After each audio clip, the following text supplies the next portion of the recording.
Hello friends,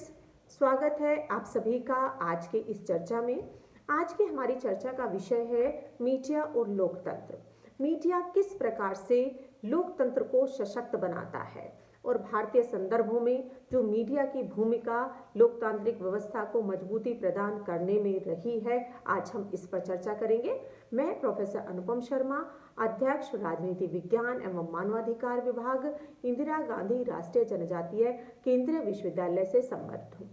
मित्रों, जब media और लोकतंत्र की बात करते हैं तो मीडिया लोकतंत्र का चौथा स्तंभ है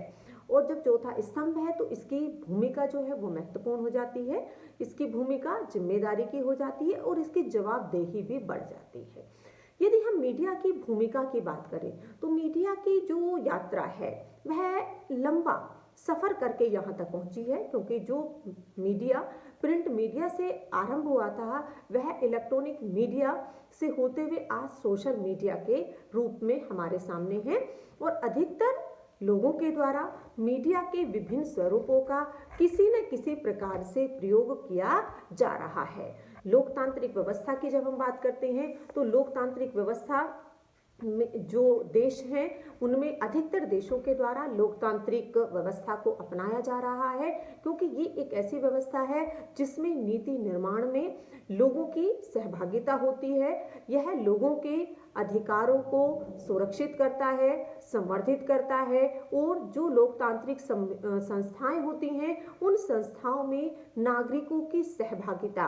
को अधिक से अधिक बढ़ाने पर बल देता है। तो जब हम लोकतंत्र की बात करते हैं कि मीडिया की भूमिका यहाँ पर कैसी है, तो अगर हम देखें तो मीडिया ने अपनी भूमिका को निश्चित रूप से बहुत अधिक सारगर्भित रूप से उसका निभाया है या भूमिका का निर्वहन किया है, क्योंकि किसी भी लोकतांत्रिक व्यवस्था को मजबूती प्रदान करने में उस समाज का लोकतांत्रिक होना भी बहुत आवश्यक होता है। लोकतांत्रिक समाज की जब हम बात करते हैं, क्योंकि जब लोकतांत्रिक समाज होगा तो निश्चित रूप से जो लोकतांत्रिक व्यवस्था है वह मजबूत होगी। तो यहाँ पर मीडिया ने जो लोकतांत्रिक समाज स्थापित करने में अपनी भूमिका को निरंतर निभाया है और जो भी भूमिका मीडिया की रही है उससे हमारे यहाँ पर लोकतांत्रिक समाज जो है वह स्थापित हो रहा है और विकसित हो रहा है। लोकतांत्रिक व्यवस्था के लिए नागरिकों का जागरूक होना बहुत आवश्यक होता है, क्योंकि जब नागरिक जागरूक होंगे तो वह अपने अधिकारों के बारे में जो उनकी आशाएं हैं, अपेक्षाएं हैं, मांगे हैं, वो उनको स्वयं सरकार के समक्ष रख सकते हैं। तो मीडिया ने लोगों को जागरूक करने के लिए उनको सूचनाएं उपलब्ध कराकर, उनको जानकारियां उपलब्ध कराकर वहां तक पहुंचाया है और जनता को और सशक्त बनाया है। इसी के साथ साथ जो प्रजातांत्रिक भावनाएं होती हैं उन लोकतांत्रिक भावनाओं को किस प्रकार से जनता में विकसित किया जाए, क्योंकि जब लोकतंत्र को मजबूती प्रदान करने की बात होती है तो वो लोकतांत्रिक भावनाओं का होना भी लोगों के अंदर बहुत आवश्यक होता है। इसलिए उन भावनाओं के विकास में जो मीडिया की भूमिका रही है वो निरंतर बनी रही है। इसी के साथ साथ जो मीडिया की जब हम बात करते हैं लोकतंत्र में तो उसमें किस प्रकार से जो संस्थाएं हैं, तीनों संस्थाएं हैं, व्यवस्थापिका, कार्यपालिका और न्यायपालिका, इन तीनों संस्थाओं की जो भूमिका है उनके द्वारा जो लोगों के विकास के लिए निर्णय लिए जाते हैं उनको जनता तक पहुंचाने का कार्य भी मीडिया करता है। लोगों को इन सूचनाओं के माध्यम से न केवल उनको सशक्त बनाता है बल्कि इसके साथ साथ लोगों की जानकारी को भी समृद्ध करता है। लोकतांत्रिक व्यवस्था में एक और चीज बहुत महत्वपूर्ण है, वह है लोगों का शिक्षित होना। प्रबुद्ध नागरिक की जब हम बात करते हैं तो उन शिक्षा के विकास के लिए जहां पर सरकारी संस्थाओं के द्वारा तो कार्य किया ही जाता है, लेकिन उसके साथ साथ जो मीडिया की भूमिका होती है वह मीडिया की भूमिका भी लोगों को जागरूक करने के साथ साथ उनको एक प्रबुद्ध नागरिक के रूप में एक समाज में उनकी भूमिका का निर्वाह करने के लिए यह तैयार करती है। तो मीडिया जो है यहाँ पर जो सरकार के द्वारा शिक्षा के विकास के लिए जो नीतियां बनाई जाती हैं, जो कार्यक्रम बनाए जाते हैं, उनको तो जनता तक पहुंचाता ही है, उसके साथ साथ जो भी सूचनाएं होती हैं उनको जनता तक उपलब्ध कराने का कार्य भी मीडिया के द्वारा लोकतंत्र में किया जाता है। क्योंकि लोकतंत्र एक ऐसा मीडिया एक ऐसा माध्यम है लोकतंत्र लोकतंत्र में, जो सूचनाओं को बहुत त्वरित गति से समाज में बड़े समूह तक पहुंचाता है। लोकतांत्रिक व्यवस्थाओं में ये कार्य सरकारी संस्थाओं के द्वारा तो किया ही जाता है, लेकिन मीडिया के द्वारा जब यह कार्य किया जाता है तो उसकी पहुंच, सरलता और उसका विस्तृतीकरण वो अधिक हो जाता है। तो इन संदर्भों में जो भूमिका है वो और महत्वपूर्ण होती है। एक लोकतांत्रिक व्यवस्था को मजबूती प्रदान करने के लिए जो समाज है उसमें आर्थिक समानता और राजनीतिक समानता, यद्यपि यह कार्य जो सरकारी संस्थाएं होती हैं उनके द्वारा प्रमुख रूप से किया जाता है, निर्णय लिए जाते हैं, नीतियों का निर्माण किया जाता है और उनको सरकारी मशीनरी के द्वारा लागू किया जाता है। लेकिन जब मीडिया की भूमिका की बात करते हैं तो मीडिया जिस सफलता के साथ इन नीतियों को, इन कार्यक्रमों को जनता तक पहुंचाता है, उनमें चेतना जागृत करता है, सामाजिक जागरूकता लाने का कार्य करता है, तो उससे जो ये नीतियां बनाई जाती हैं समानता लाने के लिए समाज में, तो उन नीतियों का जो परिणाम आता है वो और बेहतर हो जाता है। और इसलिए जो मीडिया की भूमिका है वह समाज में समानता स्थापित करने में निरंतर बनी रही है। जब मीडिया की स्वतंत्रता की बात करते हैं तो मीडिया लोकतांत्रिक व्यवस्था में अब स्वयं की स्वतंत्रता बनाए रखने के लिए भी वह प्रतिबद्ध दिखलाई देता है। अर्थात क्योंकि उसका जो भूमिका है वह जनता और सरकार के मध्य की होती है, जनता की बातों को सरकार तक पहुंचाना और सरकार की जो निर्णय है उनको जनता तक पहुंचाना। तो इन संदर्भों में जो मीडिया है उसकी स्वतंत्र भूमिका की जो अपेक्षा है वो लोगों के द्वारा और भी बढ़ जाती है। तो मीडिया इन लोकतांत्रिक व्यवस्थाओं में अपनी भूमिका को स्वतंत्र रखकर इस दिशा में निरंतर कार्य कर रहा है।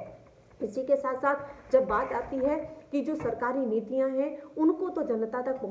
पहुंचाया ही जाता है, लेकिन एक लोकतंत्र में जो विपक्ष की भूमिका होती है वो विपक्ष की भूमिका भी महत्वपूर्ण होती है। अब ये जो विपक्ष की भूमिका है इसको सक्रियता के साथ दिखाने का कि विपक्ष किस प्रकार से सक्रिय होकर लोकतांत्रिक व्यवस्था में कार्य कर रहा है, जो सरकार की नीतियां हैं उनको जहां पर समर्थन की बात है समर्थन दे रहा है, उनको आलोचना की बात है आलोचना कर रहा है, उसको उसी रूप में जनता के समक्ष मीडिया के द्वारा रखा जाता है। अर्थात लोकतांत्रिक व्यवस्था में जहां सरकारी पक्ष को रखा जाता है तो वहां पर विपक्ष जो है उसको, उसका भी जो पक्ष है वह उसको जनता के समक्ष रखा जाता है। इसलिए जो मीडिया की भूमिका है लोगों और सरकार के मध्य वह महत्वपूर्ण हो जाती है कि वह जहां पर सरकार और विपक्ष दोनों के मत को जनता तक पहुंचाता है, वहीं पर जनता की जो मांगे हैं उनको एक लोकतांत्रिक मांगों के रूप में तैयार करके वह नीति निर्माण तक की प्रक्रिया के लिए सरकार तक पहुंचाने का भी कार्य करता है। भारतीय संदर्भों की यदि बात करें तो भारत में स्वतंत्रता के पश्चात लोकतांत्रिक व्यवस्था को अपनाया गया, संस्थाओं को स्थापित किया गया और इसी के साथ साथ प्रक्रियाओं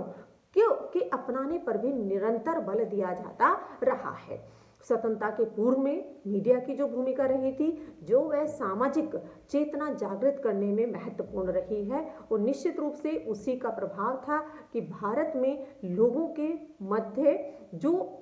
जागृति आई, जो चेतना आई, उसमें मीडिया की भूमिका रही है। लेकिन स्वतंत्रता के पश्चात की जब हम बात करते हैं तो वहां पर चूंकि लोकतांत्रिक व्यवस्था है भारत में, तो मीडिया चौथा स्तंभ है जहां पर तीनों सरकार के अंगों का संविधान में प्रावधान है, संवैधानिक प्रावधान के माध्यम से वो स्थापित है। वहीं पर जो मीडिया है, मीडिया ने जन विश्वास के आधार पर भारत में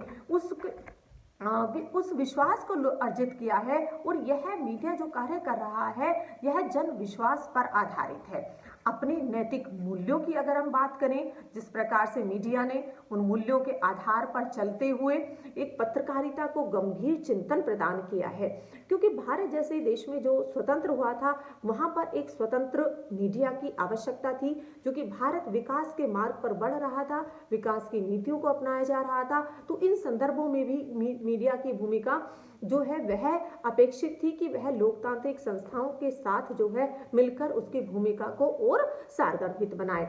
मीडिया ने भारत के में जो भूमिका है उसको जनोन्मुख रखा है, अर्थात उसमें जो अपनी सार्थक पहल के आधार पर उसने एक विशिष्ट पहचान बनाई है और वो पहचान अपने उस भूमिका के ऊपर बनाई है जो उसने 7 से अधिक दशकों में भारत में उसने कार्य किया है, उसके आधार पर वह भूमिका बनी है। जनता के मध्य यदि हम मीडिया की बात करें तो उसकी एक अपनी साख है, वो साख उसकी भूमिका के आधार पर है। जिस प्रकार से मीडिया निरंतर स्वतंत्रता के पश्चात से कार्य कर रहा है, मीडिया जहां पर लोकतंत्र में भारत में सजग प्रहरी बनकर उभरा है, वहीं उसने लोकतंत्र को जीवंतता प्रदान की है, अर्थात जो हमारी लोकतांत्रिक प्रणाली रही है उस प्रणाली को अपनी भूमिका के माध्यम से उसको जीवंतता निरंतर प्रदान कर रहा है। जन अनुरूप लोगों के अनुरूप उसने अपनी छवि बना, लोगों के अनुरूप जो भूमिका है उसका निर्वाह किया है और एक अपनी छवि उसने बनाई है।